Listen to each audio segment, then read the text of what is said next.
தினம்தோறும் விளக்கேற்ற நல்ல எண்ணெய் இதயம் நல்லெண்ணெய்.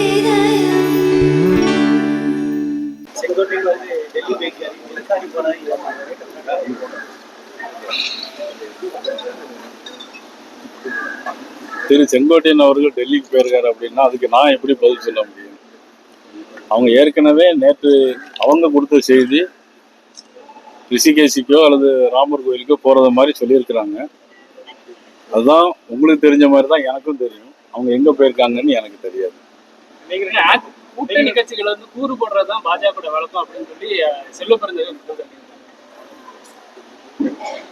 காங்கிரஸ் கட்சி இந்தியாவில் ஆட்சி செய்யும் போது 90 தடவை ஆட்சியை கலைச்சிருக்காங்க. எல்லா மாநிலங்களுடைய ஆட்சியை 90 தடவை கலைச்சிருக்காங்க. அது காங்கிரஸ் கட்சியுடைய வழக்கம் அது மாதிரி இருக்கும். எங்களுடைய வழக்கம் அது இல்லை. இன்னைக்கு நாங்கள் ஆல் இந்தியா அளவிலே கூட்டணிக்கு எல்லா முக்கிய மந்திரி சபையெல்லாம் கொடுத்துருக்குது. எங்கள் பாரத பிரதமர் நரேந்திர மோடி அவர்கள் மிகப்பெரிய மந்திரி சபையில் கூட்டணிலாம் கொடுத்துருக்காங்க. அந்த கூட்டணியை வளர்க்கறது தான் எங்களது நோக்கமே தவிர அவர் சொல்ற மாதிரி காங்கிரஸ் கட்சி நாட்டை துண்டாடுற கட்சி காங்கிரஸ் கட்சி. சார், முதலமைச்சர் வெளிநாடு போயிட்டு 15,000 கோடிக்கு அதிகமாக முதலீடு ஏற்கப்பட்டது பெருமையா பேசியிருக்காங்க. அது நான் ஏற்கனவே போன அன்னைக்கே கொடுத்தேன். அவங்க எம்ஓஐ போட்டிருந்தா சொல்லியிருந்தாங்க. அதில் பார்த்தீங்கன்னா ஏற்கனவே நாட்டில் இருக்கக்கூடிய 2-3 கம்பெனியை தான் அதில் சேர்த்து கொண்டு வந்திருக்காங்க. ஏற்கனவே இது வரைக்கும் போனதில் வெள்ளை அறிக்கை கேட்டு வந்தோம். எந்தெந்த கம்பெனி நாட்டில் இருந்துச்சு, நீங்கள் போய் எந்த எம்ஓஐ போட்டிருக்கீங்க, எம்ஓஐ போட்டு இதெல்லாம் நீங்கள் நாட்டில் நடைமுறைப்படுத்திருக்கீங்க அப்படிங்கிறத முதலமைச்சர் நாங்கள் ஏற்கனவே கேட்டிருந்தோம். ஒரு வெள்ளை அறிக்கை விட சொல்லியிருந்தோம். அவங்க சும்மா இந்த பதிவு மட்டும் போட்டுக்கிட்டே இருக்கிறாங்க தவிர வேற பெருசா எதுவும் கொண்டு வந்த மாதிரி தெரியல. சார், 2021 மத்திய அமைச்சர் அதிமுக கூட்டணி ஃபாலோ பண்ண முயற்சி எடுத்தாப்ல. அப்போ அது சரியா இல்லாதனால 2021 ஆண்டு ஏடிஎம்கே கூட்டணி ஸ்ட்ராங்கா இருக்கணும் சில முயற்சிகள் எடுத்தாப்ல. அதுக்கு ஒத்துவராதனால அன்னைக்கு ஏடிஎம்கே பிஜேபி கூட்டணி தோல்வி அடைஞ்சு டிஎம்கே ஆட்சிக்கு வந்தது. அதே மாதிரி பாராளுமன்ற தேர்தலையும் ஏடிஎம்கே பிஜேபி கூட்டணி இருந்ததுன்னா ஒரு 30 இடங்கள்ல வெற்றி பெற்றிருக்கும் அப்படின்னு சொல்லி வாக்கு சேவை ஏற்பட்டு பார்த்து தெரிஞ்சிருக்கு. அப்பவும் முடியல. இப்போ 2026 தேர்தல் வரும்போது இப்ப ஏடிஎம்கே வலிமையாகணும் அப்படிங்கும் போது கருத்து எல்லாத்துக்குமே இருக்கு. அதுக்கு பாஜக என்ன முடிவு எடுக்கும் போது ஏற்கனவே முயற்சி வைக்காங்க. அது நடவடிக்கை உண்டாகும். அதாவது 2021, 2019, 2016 இதெல்லாம் பேசி ஒரு பிரயோஜனமும் இல்லை. இப்போ அடுத்தால என்ன நடக்கணும் அப்படிங்கிறதா நமக்கு முக்கியம். சார், இப்போ நம்ம டிடிவி தினகரன் பாஜக வெளியே வந்திருக்காங்க. பாஜக கூட்டணி இப்போ எப்படி இருக்குது? அவங்களுக்கு தான் அழைப்பு கொடுக்கப்படுமா சார்? அதாவது என்னன்னா, நான் ஏற்கனவே தமிழக பாரதிய ஜனதா கட்சியினுடைய சார்பாக எல்லாரும் ஒன்று சேரணும் அப்படின்னு நான் ஏற்கனவே பேசியிருக்கேன். தேவைப்பட்டா நேற்று முன்தினம் மதுரையில் நான் பேட்டி கொடுக்கும்போது நான் சொல்லியிருக்கேன். தேவைப்பட்டால் அவங்க அழைத்தால் நானே போய் பேசுவதற்கு தயாராக இருக்கிறேன் என்றால் நான் பல முறை நான் சொல்லிட்டேன். அவ்வளவுதான். அவங்க தரப்பு அழைப்பேடு வந்தது.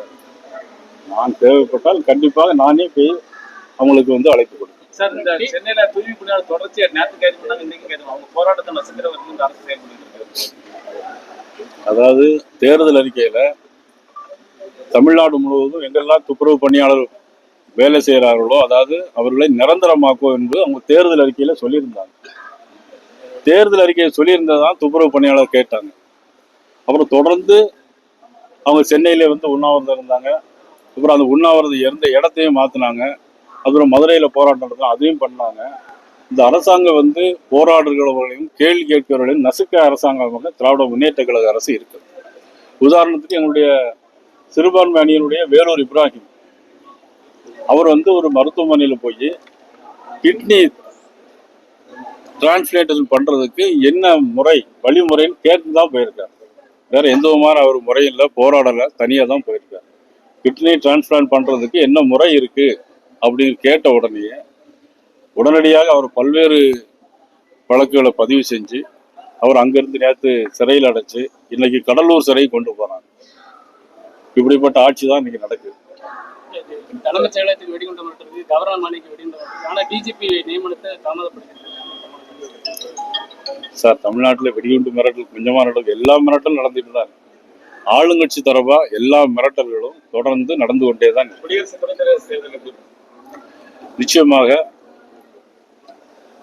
மதிப்புக்குரிய நமது தமிழகத்தைச் சேர்ந்த ஒரு தமிழர் மகாராஷ்டிரா கவர்னராக இருக்கக்கூடிய நமது சிபி ராதாகிருஷ்ணன் அவர்கள் உறுதியாக இன்று மாலை வெற்றி பெறுவார்கள். சார், அதுபோல அண்ணாமலை வந்து திமுக கூட்டணி வலுவா இருக்குன்னு சொல்லியிருக்கதா இன்னைக்கு தினமலர்ல ஒரு கருத்து வந்து அதை பத்தி எனக்கு தெரியாது. நான் தினமலர் பார்க்க செங்கோட்டையில வந்து இன்னைக்கு நிர்மலா சீதாராமன் அவங்க சந்திக்கிறத இல்லை, எனக்கு அந்த தகவல் இன்னும் வரல. சார், தமிழக பாஜக செங்கோட்டையன்